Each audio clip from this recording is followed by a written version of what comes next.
The Jungle Book was the last animated film that was made while Disney was alive, which is interesting because the two films that would follow would steal such an unbelievable amount of animation from it. And as Disney films go, this is another one that I probably just place in the okay category. Personally, I'm not a huge fan of the more sketchy style Disney animation, at least not around this time period. They always sort of look like the pencil sketches that were painted over. It never quite looked finished to me. If you're a fan of it, great. It just doesn't do much for me.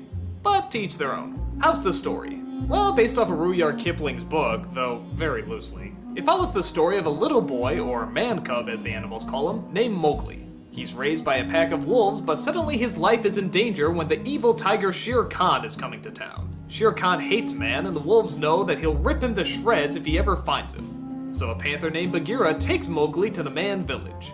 The only problem is Mowgli doesn't want to go. He wants to stay in the jungle and tries every chance he can to get away. While on the way, he comes across a friendly bear named Baloo, a marching elephant army, a crazy ape named King Louie, and a hypnotizing snake named Kaa. Well, let's talk about the good stuff. The best thing in this movie is Shere Khan. He's just a great villain. He actually reminds me a lot of Maleficent. There's not really much to his motivation, but just the style and class he has is so friggin' awesome. He is so confident in what a badass he is that it really does actually come off pretty intimidating. He just has nothing to fear. Why should I run? Why should you run? Could it be possible that you don't know who I am? I know you all right. Then you should also know that everyone runs from Shere Khan.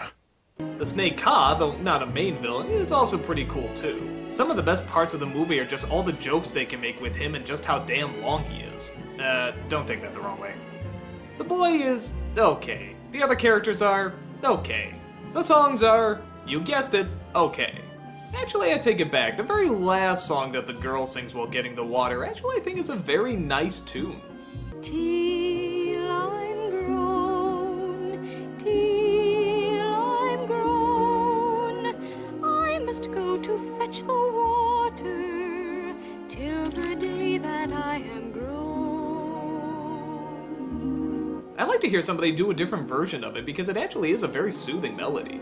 But aside from that, nothing really stands out about the Jungle Book, which is a shame because the original book is not only much darker, but it's much more interesting. The way the animal world views the human world is actually sort of a fascinating commentary. The characters are more developed too, and it follows Mowgli through sort of a coming-of-age story, which really is a shame because I think Disney could have done that story great. Chuck Jones did a version that was much closer to the book in a half hour. I found that infinitely more fascinating than this film. But as is, there's nothing really bad about the Jungle Book, except, like I said, not following the book that closely. But as its own separate thing, I guess it works out fine. It's a very basic kids film. What you see is what you get. It kept me entertained as a little kid. I'm sure it'll keep your kids entertained as well. A few creative scenes and one or two good characters definitely make it worth a watch.